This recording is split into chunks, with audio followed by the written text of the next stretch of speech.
Study section 8. The body senses. Introduction. The traditional five senses, which include sight and smell, taste and touch, were listed and described by Aristotle more than 2,000 years ago. But science has improved over time, and today, at least 9 or 10 senses have been identified by scientists. This lecture gives an understanding of the new discoveries of body senses. Objectives. At the end of this lecture, you should be able to 1. Identify the body senses, 2. Explain the somatosensory systems, and 3. Describe the extrasensory perception. Content. A collection of 5 or 6 senses that are called somasthetic senses have been added. These senses are concerned with perceiving the body and its position in space. They include kinesthetic sense, which is an awareness of where the limbs are and how they move, the vestibular sense of balance, touch, temperature, sensitivity, and pain. There may be a sixth somasthetic sense called the magnetic sense. And finally, some researchers have argued that there is possibly an 11th sense, which is the extrasensory perception, or ESP, also sometimes called the PSI. The somatosensory system is a system that provides information about the body senses, including touch, movement, pain, and temperature. It might be a blessing to be born without a sense of pain, but people who have impaired pain reception typically die prematurely due to their inability to respond to injury. Freiberg, 2006. The vestibular system is a sensory system that provides information about the position and movement of the head. It contributes to a sense of balance. When the vestibular system is impaired by a bad cold or by motion sickness, the result is usually an unpleasant period of nausea and dizziness. The vestibular sense relies on an organ in the inner ear that contains 3 semicircular canals. If these structures are disrupted, say by infection or injury, or by spending too much time in weightlessness in outer space, as it happens to astronauts, people have a difficult time keeping their balance. Kinesthetic sense. This is a sense that registers the movement and position of the limbs. 2 types of specialized cells sense this information. One type is the tendons, the materials that connect muscles to bones and are triggered by tension. The other is in the muscles themselves and is triggered by whether the muscles are stretched or contracted. Piney, 1993.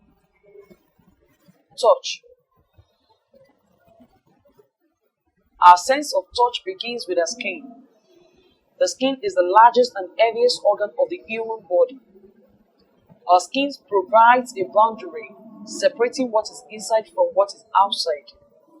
It prevents dehydration and protects the body from dirt and bacteria.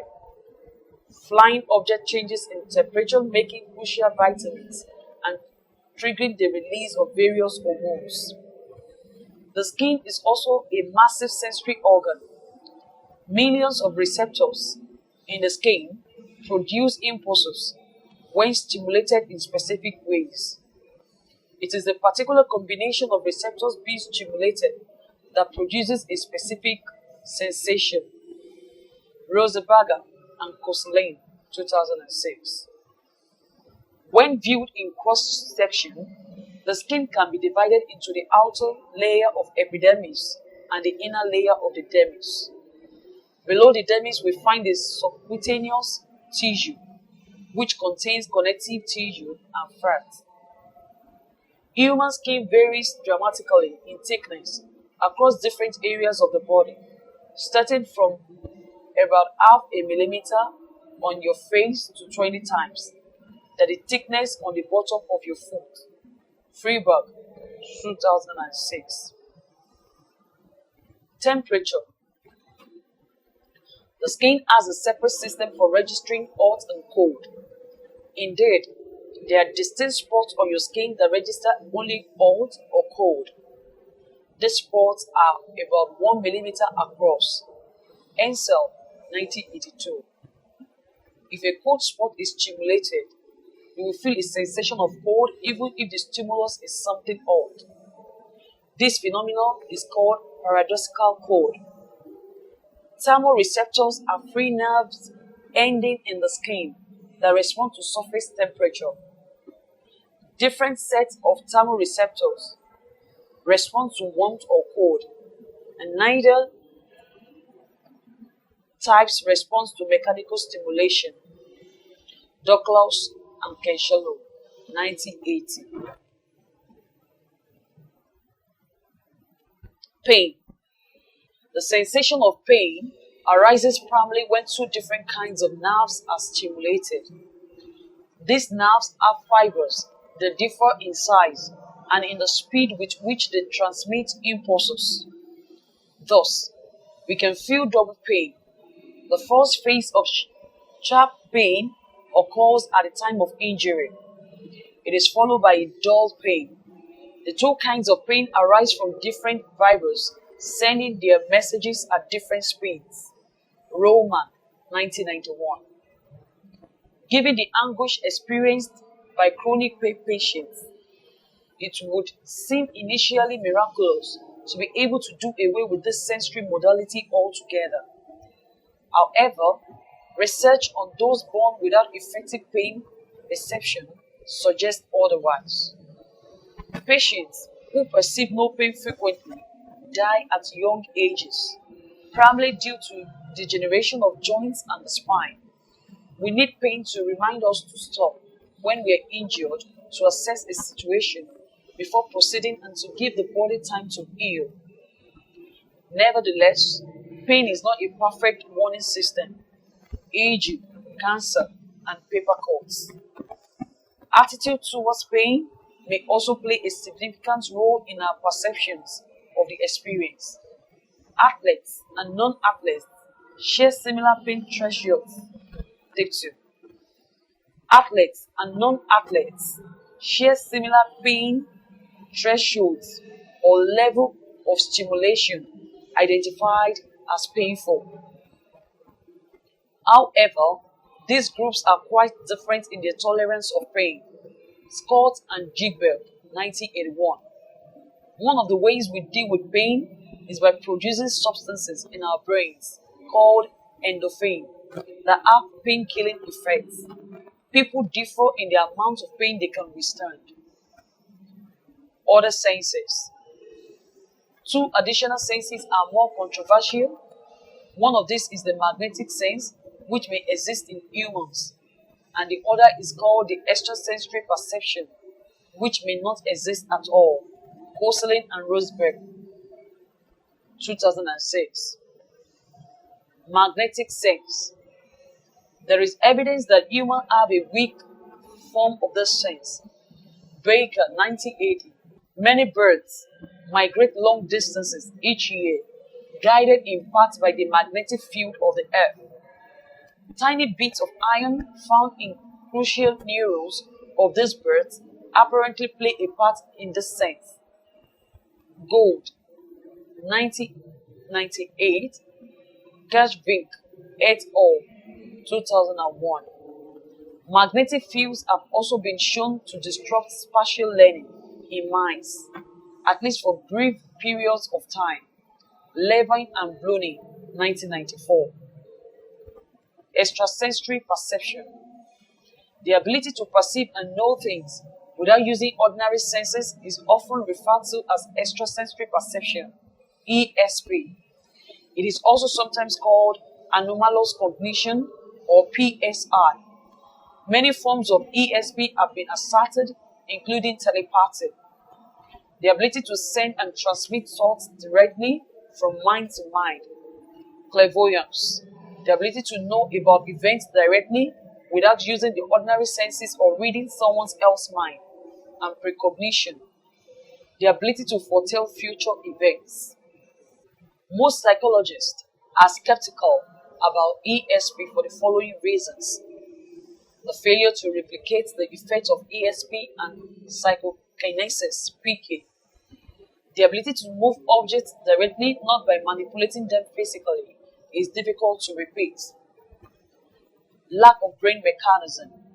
It is not known how the brain could possibly produce or pick up ESP signals or produce PK signals. Lack of signals. No ESP signals have been measured, and it is not known what forms these signals might take. Alternative explanations. This is the spectrum of alternative explanations which rely on known facts about mental processing and behavior.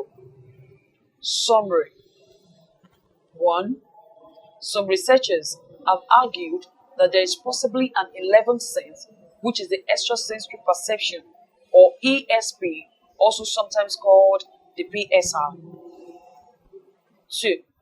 The somatosensory system is a system that provides information about the body senses, including touch, movement, pain, and temperature. 3. The vestibular system is a sensory system that provides information about the position and movement of the head. It contributes to our sense of balance. 4. This is a sense that registers the movement and position of the limbs. 5. Our sense of touch begins with the skin. The skin is the largest and heaviest organ of the human body. 6. When viewed in cross-section, the skin can be divided into the outer layer of epidermis and the inner layer of the dermis. 7. The skin has separate systems for registering hot and cold.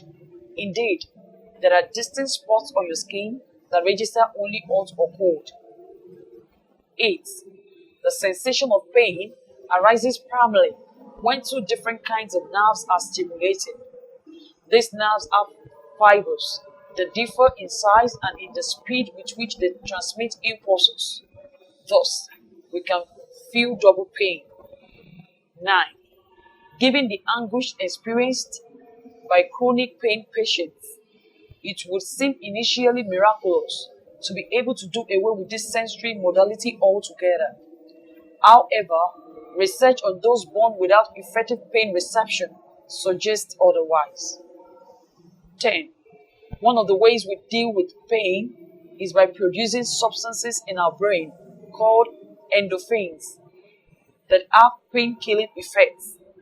People differ in the amount of pain they can withstand. End of study section 8. Thanks for listening.